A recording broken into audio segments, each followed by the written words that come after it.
Welcome back. Chapter 9. Not home yet.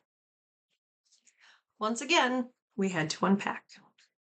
This time, the oldest sister was in college and didn't need a room. The middle sister had started attending a different church than Mom. Her church friends helped us move. This was the first time we moved with real furniture, like couches and a desk. I had packed and organized the boxes. I had labels on every box, not only what was inside, but also which room it needed to go into. The boxes were ready for the moving truck. The boxes that went in first were the least needed. I knew that the last boxes put on the truck would be the ones we need the fastest. The leader of the youth group told me that our move was the most organized move he'd ever been a part of. And he's helped a lot of people move. My mom and sister didn't mind me taking charge of unpacking. I was the one who packed most of the boxes anyway. I was desperate to find a home in the new townhome. I was a sophomore in high school, and my middle sister was a junior in high school. It was easier for Mom to find a townhome with only 3 bedrooms instead of 4. The oldest sister was living on campus at college. The townhome was a mini version of the previous home. We were able to stay in the same school district. Hardwood floors, a walkout basement with a sliding door, and enough room for 3 people on 3 different levels. At the time we moved in, we were pet-free. Decorating the space made me feel better. Surprisingly, not much decoration needed to be done on the main floor.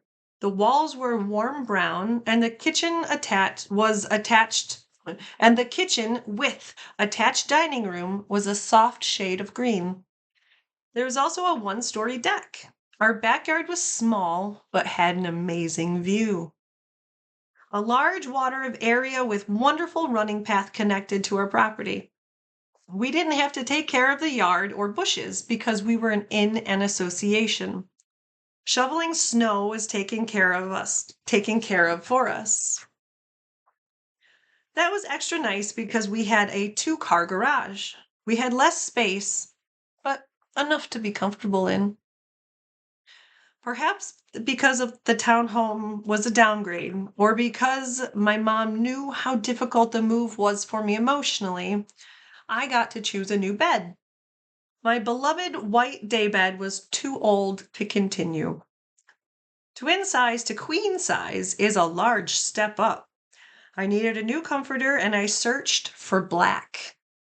My new room could only fit my queen bed and a shelf. That didn't matter to me because my pastimes were spending time with my boyfriend and napping, sometimes at the same time. Once again, I got to paint my room. This time my style choice was bold. The room design was simple and minimal. I kept my white vanity in the closet. My clothes were put in plastic container drawers. My dresser didn't match or fit in the closet, so I decided I didn't need it. Plastic containers were easier to move anyway. I wouldn't need boxes for my clothes the next time we moved. I knew I wasn't going to be staying long. My vanity was held up by plastic drawers. The vanity's screws were strict and unstable. It couldn't stand on its own, and I still refused to get rid of it because I didn't want to do my makeup in the bathroom. I could close the closet doors and hide my beauty items. My sister showed me makeup.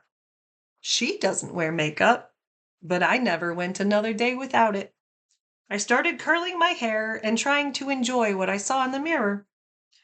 When someone walked into my room, all that was seen was my bed with my own design of nightstands, a tall shelf, and my full-length mirror hanging in the corner.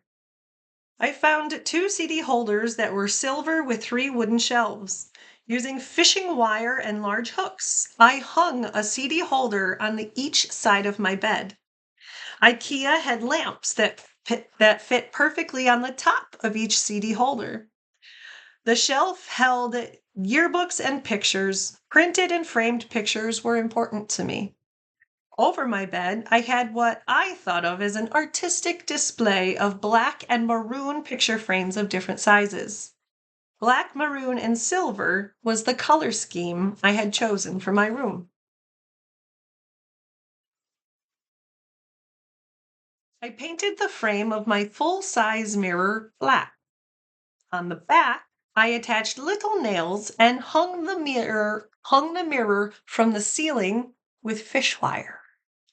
The mirror was supposed to look like it was floating. The black mirror frame worked well with the black chair railing I put up. By myself, I purchased, painted, and cut chair railing for my room. I destroyed the base of my lamps because I used them as a place to balance the chair railings as I cut them in my room with a dull blade, my only tool. I thought the black chair railing looked amazing, separating the upper tan wall from the lower dark red wall. My room felt adult and sophisticated. My room is what I could control. Adult and sophisticated would not be how I describe the middle sister's room. It started out with rainbow wallpaper and childlike border in the middle of the wall. The decor did not bother her, but it bothered me. Her room was always a mess. My mother called it an artistics organization style. Together, the middle sister and I would watch Trading Spaces and other design shows. In the spirit of those shows, I was allowed to decorate my sister's room. Because of my sister's excellent drawing skills, she was away for 1 week on an art trip. She trusted me to design her room without any of her input. Alone, I spent hours ruining my nails by peeling off multiple layers of wallpaper and border off her walls. I refinished the shelf that was originally supporting a piece of our bunk beds by hand. The rest of the bunk beds went to the landfill. Mom allowed me to purchase paint and Eiffel Tower art. I transformed my sister's room into a warm, artistic space. The walls were painted a dark brown with a tan texture on top. All accent colors were warm and deep purple. By purchasing the perfect curtains, I created the illusion that the window was the whole size of the wall. And behind the curtain, I wrote, Ma sœur, mon amie. One thing I couldn't change in her room was her organization. The clothes on the floor returned when she did. My mom's addition to the room for the square storage area entrance in the ceiling. Within the square, we attached a picture of a lightning strike and a thundercloud. She now had a window to the sky. My sister had influenced me enough to get healthy. I had stopped drinking the soda and started drinking water. I wasn't athletic, but I would push myself too far trying to keep up with her. She taught me how to play volleyball in the backyard. If I didn't control the ball, I was the one who had to go run for it. I adored her. It was because of her that I chose to take French class in school. If I had a question or needed help with homework, she is the sister I would want to ask. I already knew many of the words because my sister had labeled items around the house to help her study. Not only did I get to choose a new bed, but Mom finally bought something for herself. To me, a sign of being an adult was a bed with a matching dresser and nightstands. And that is exactly what Mom chose. She also upgraded to a queen bed with a wooden veneer. For the first time in my memory, Mom got to design her room decor. She chose a tan color with pastel pinks, purples, and greens. It was a gentle style with a light feeling. Wreaths she created with flowers were placed above her bed and dresser. The room was perfectly her. It was good to see her doing things for herself. She had more time now that her daughters were growing up. We were able to make our own money, but now Mom had her daughter in college. Soon, Mom would have 3 daughters in college and no way to pay for it. French class was one of my favorite classes. My middle sister and I spoke French to each other at home. We figured out how to use French subtitles, and started watching French movies. It was our dream to go to France together. Both sisters had the same French teacher. She was strict but fair.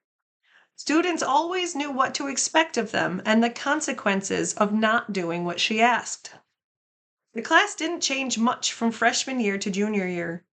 There was also a guy 1 year older that came into the class chewing gum. It became a game he would play with the teacher to see if she would notice and catch him.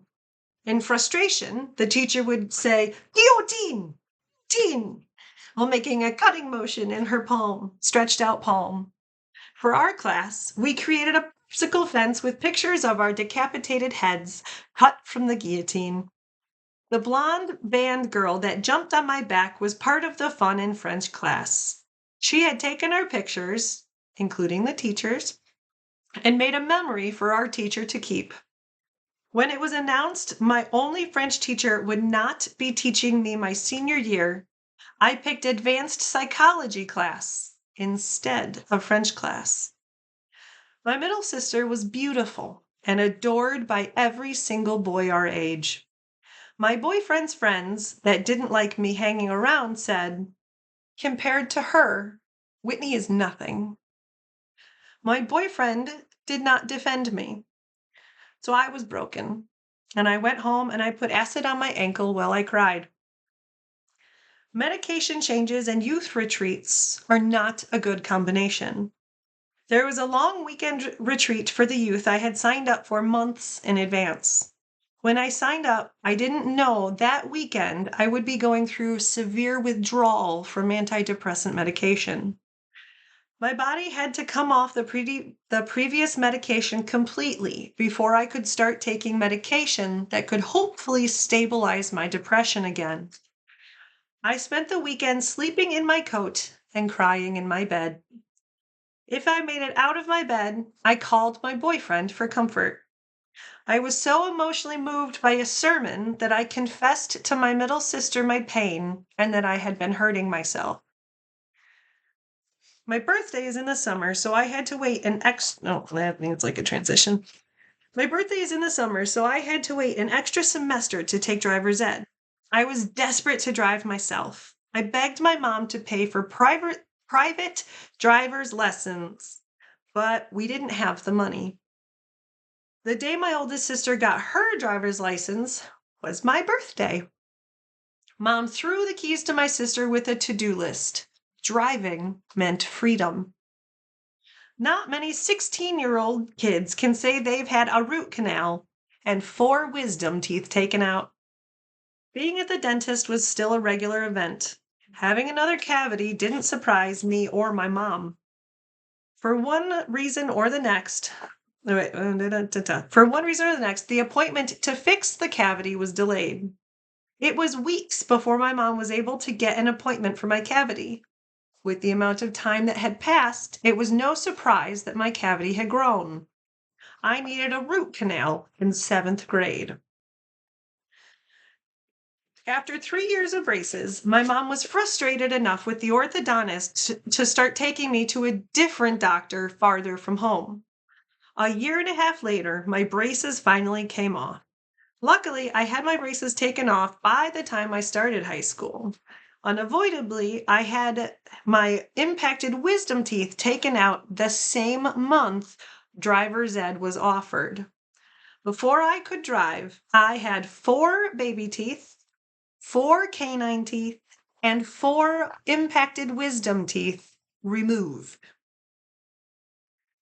Our church held a lot of weekend youth activities. When all 3 sisters were in high school at the same time, all 3 sisters got to go to youth events together.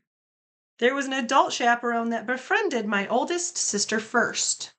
He was an older, single man that had enough energy to still keep up with the teenagers. He played drums and worked the sound during the church services with my mom. The oldest sister left for college, but I increasingly depended on him as a father figure. For a brief time, he dated my mom, but marriage would clearly not be on the table. I accepted that he wasn't going to marry my mom, but he still treated me like his daughter. It was strange every time he gave me a compliment. I didn't know what to do or say. People in church followed his example by letting me clean their homes for cash after school. I could walk to his town home down the street.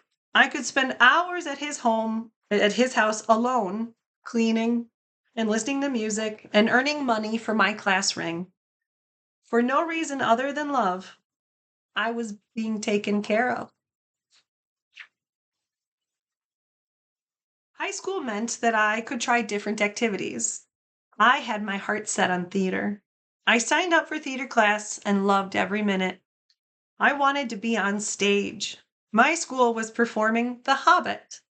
My part was small, but an elf.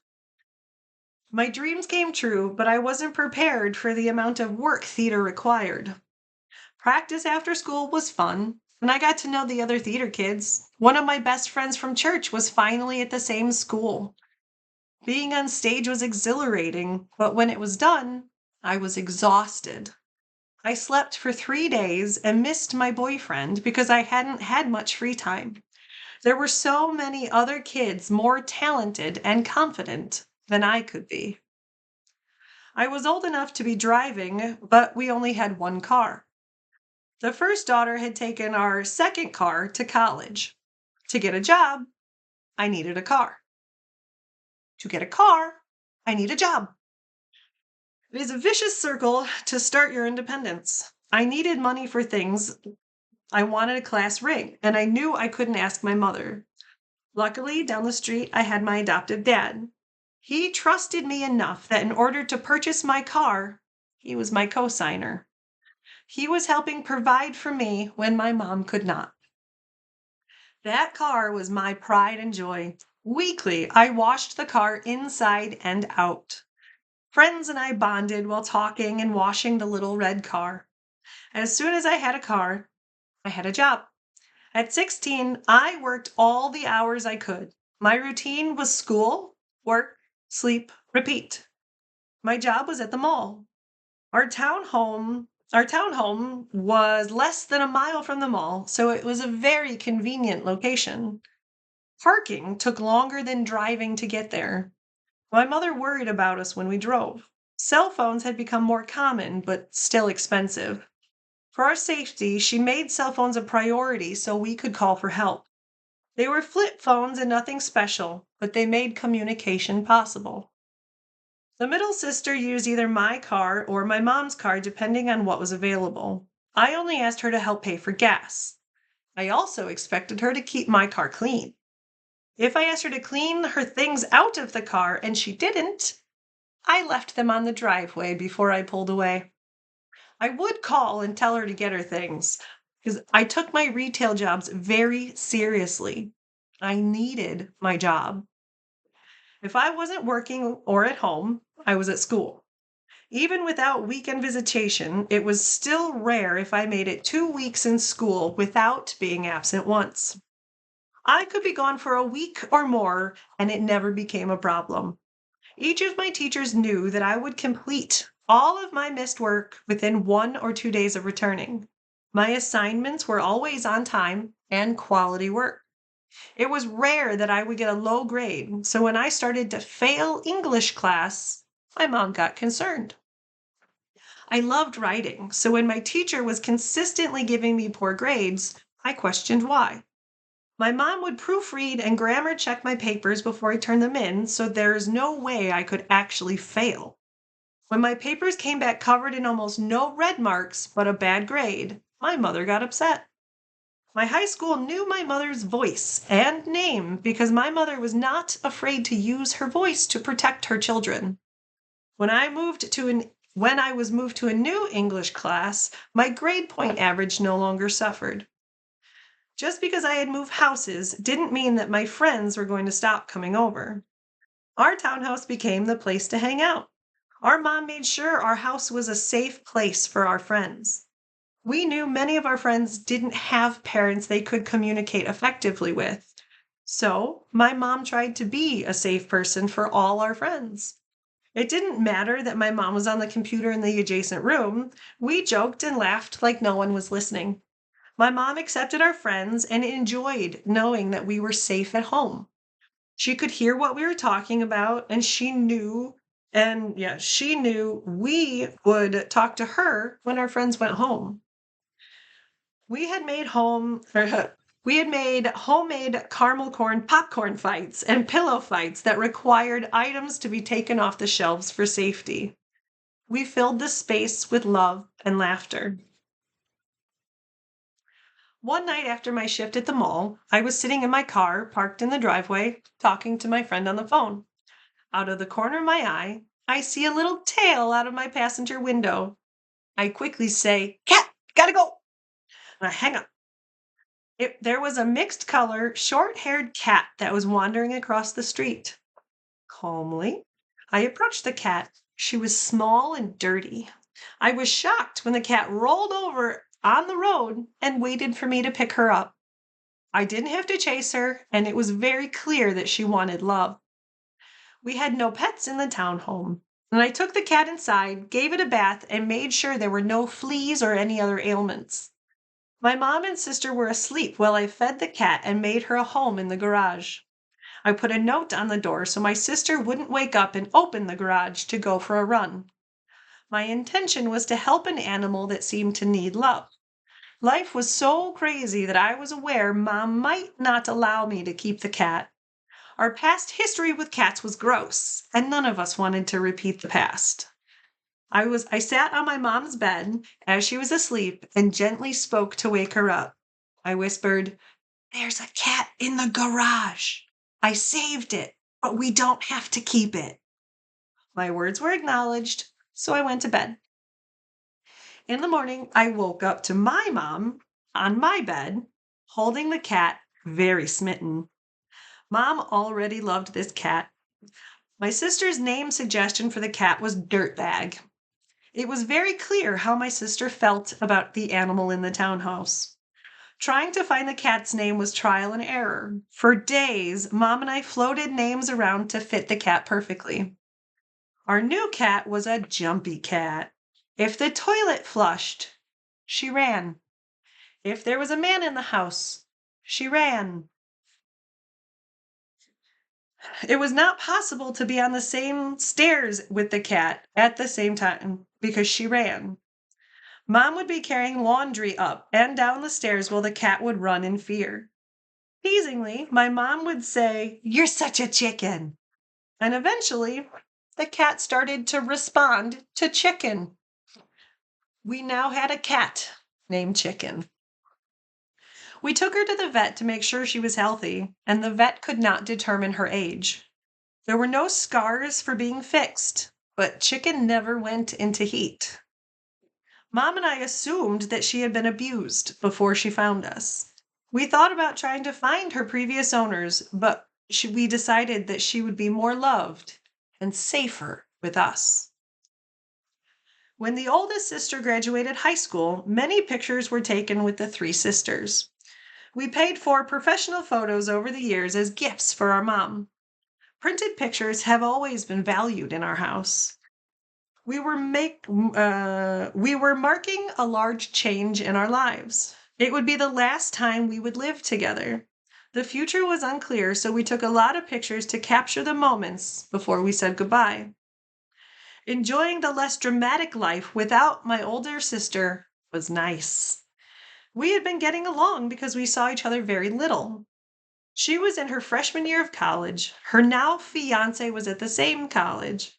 They had been engaged for over a year, and it made sense that instead of paying for two residences, they would get married sooner than planned in order to reduce living costs. My sister married her high school boyfriend and the only person she ever dated. My mom's father walked her down the aisle.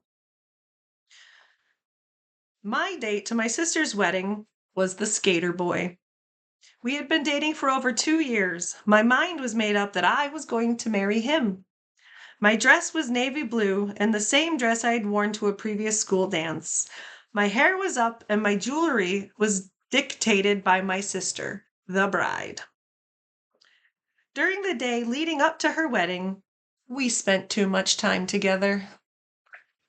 I hated her again by the time we were walking down the aisle.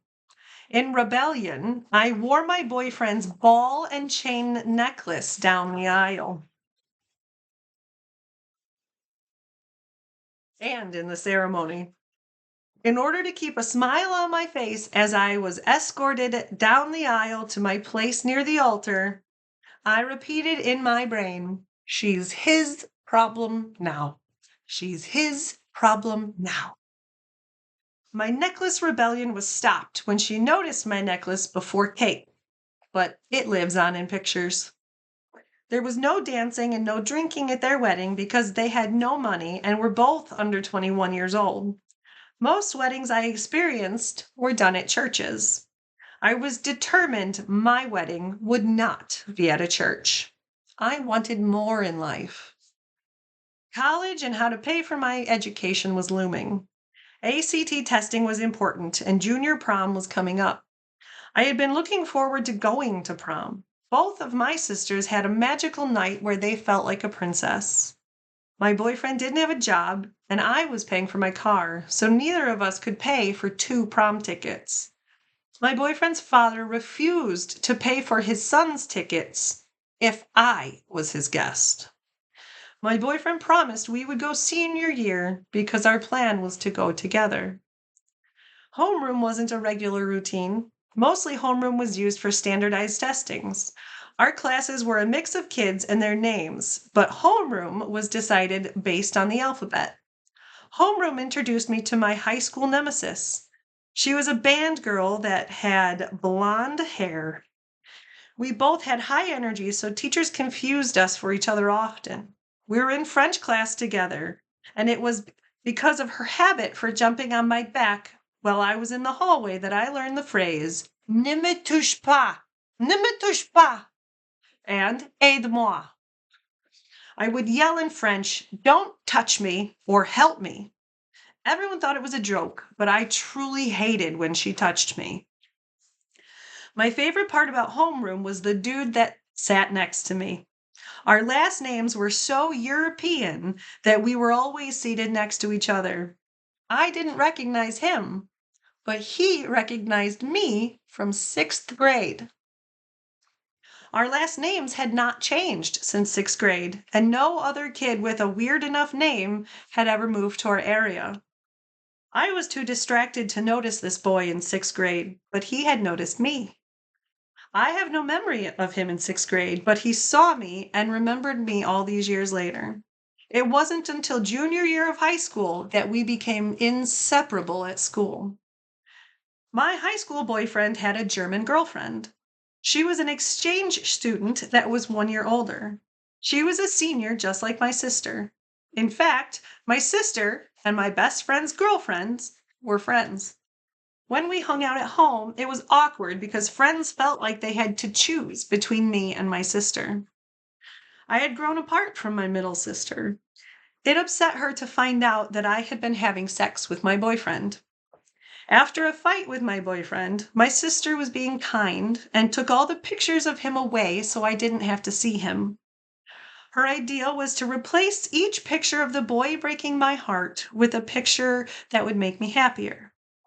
What she didn't know was that I had hidden condoms in the frames for times of desire. My sister never looked at me the same again. I knew our relationship would never be the same.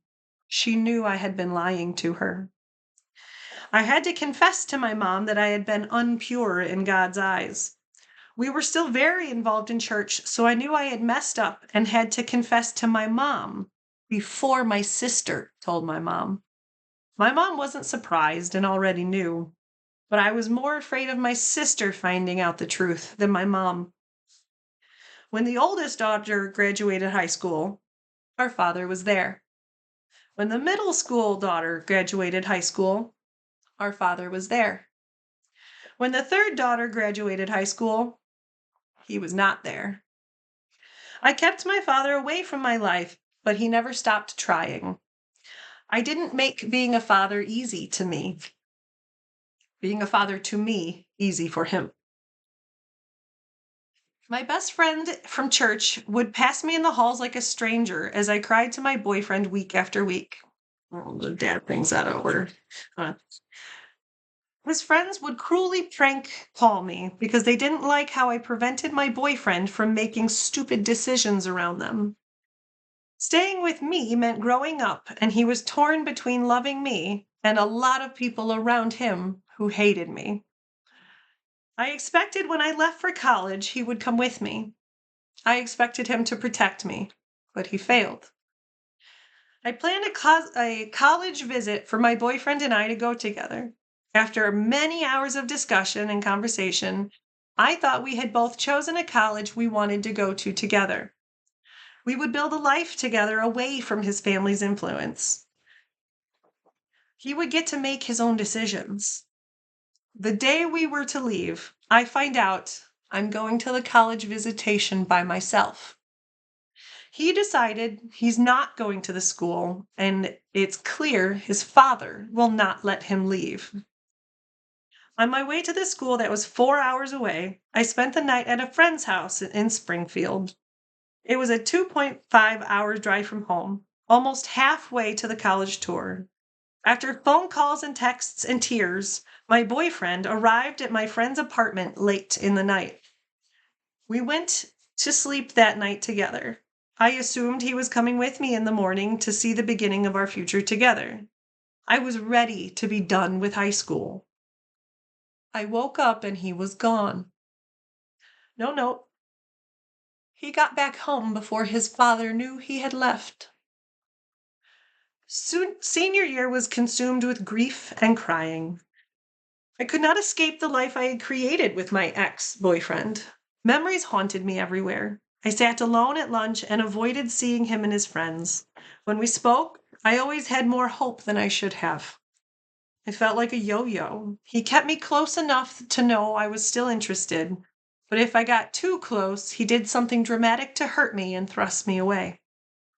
After tears, texts, and time, he would reel me back in, and I wasn't strong enough to stay away from him, and he wasn't strong enough to stay away from me. We still loved each other, but deep down, we knew there couldn't have been a future together. I had lost my closest friends from church. I had lost the first love of my life. My mom had started dating, but I preferred to depend on my adopted father. I was preparing to leave for college, and I needed a laptop and a printer. Without hesitation, my adopted father designed a computer he thought would work best for me. He provided not only technology for me, but a bed I could take to college. I had my own dorm room to design, and I was excited. For my birthday, a futon and the best futon mattress I'd ever laid on arrived at my door. I felt spoiled by a man I thought would walk me down the aisle one day. I had decided long ago that my father would not be a part of my wedding. My plan was to get a degree in okay, no matter who the groom was. Yeah. My world had shifted. I was now going to college alone. My plan was to get a degree in psychology. I had taken every psychology class offered in high school. I was going to change the world by getting a degree in parent-adolescent communications. I was going to use the pain I experienced in life to reduce the suffering of others in similar situations. I wasn't writing, but I wanted to share my experience to help other children and parents suffer less. I thought I had a future in psychology. My mom had started dating. We were happy that she wasn't going to be alone. The man she decided upon was bald and little. My mom's weight had dramatically changed over the years. When we moved into our townhome, she was a skeletal figure with skin and bones. Medications had played a major role in her weight gain. Well, at the townhouse, her medication was stable. My mom's boyfriend lived a few hours away, so if he came to visit, it meant he spent the night. We were a Christian household, so a bed was set up for him in the basement. Senior year prom came along. I expected my back and forth boyfriend to take me and fulfill his promise. We had been seeing each other and talking more than exes should. He was not dating anyone, but I knew who he wanted to be dating. My ex wanted to date the ex-girlfriend of another friend. From the moment I saw her months ago, even though she was dating someone else, I knew he liked her. I found my ex-boyfriend at her softball game. I needed an answer about prom, and I was done waiting around and beating around the bush. When he finally told me no, I slapped him twice. I was livid that he was breaking another promise. I trusted him, and he was disappointing me. I fought for him and so much hope for what our future could be. I made him promise that if he didn't take me, he wouldn't go with anyone else. If his reasons were true, he couldn't take another girl. It would be the ultimate betrayal if he took another girl. I called him up that night.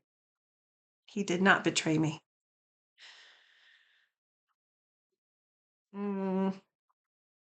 As I cried, I wasn't alone. My high school best friend's German girlfriend had gone back to Germany. Both friends were alone together. He comforted me as I cried and distracted me with laughter. I could not have survived or healed without my best friend from high school. My kindergarten best friend was still struggling. We didn't live far apart, so I could drive to see her. The abuse had not stopped, but only gotten worse. I begged her to get in my car and drive away with me. My mom said she could live with us so she could be safe. My best friend would not leave her father behind. Other people in my best friend's life were aware of the toxic situation. Many teachers did their best to help her. A computer teacher in her school gave me permission to visit during school hours. We needed to talk without the evil woman near us. My best friend had found her birth mother in a different state. We found out that her birth mother had been sending her letters that the evil woman would take and destroy. Not long after graduation, my best friend was helped by other friends to fill a car and drive her to live with her birth mother. It would be years before I see or hear from her again. I was so consumed with my own life that we lost contact from each other until I needed her help. Even though I wasn't his girlfriend anymore, I still had some of his friends. My ex had moved on to new friends that were not good for his future. The friends that were part of our original group still spoke to me and were kind. They liked cars, so together we would wash my car and talk. I didn't have a boyfriend, but I wasn't alone. My adopted father started seeing a different woman from church. I continued to clean his townhome and depend on him like a father. The only child I ever enjoyed babysitting was my adopted father's girlfriend's son. He was a small little blonde boy that went to sleep early. I felt like a big sister to her son. The summer I finished high school, my mom married the little bald man in the park. The townhome is where we had stayed because of our schools. School was no longer an issue because her 3 daughters were now in college. The longest I had lived in the same place since my toxic house was 3 years. There was no reason for my mom to stay in the townhome if none of her daughters were there too. There's no more need to stay in the school district. There was a reason to move to where her husband is from. Her new husband's elderly parents lived in the South. When I packed for college, I took everything I owned. During my first semester of college, Mom packed the townhouse herself and moved again. I had no home. I had no safety net. End of chapter 9.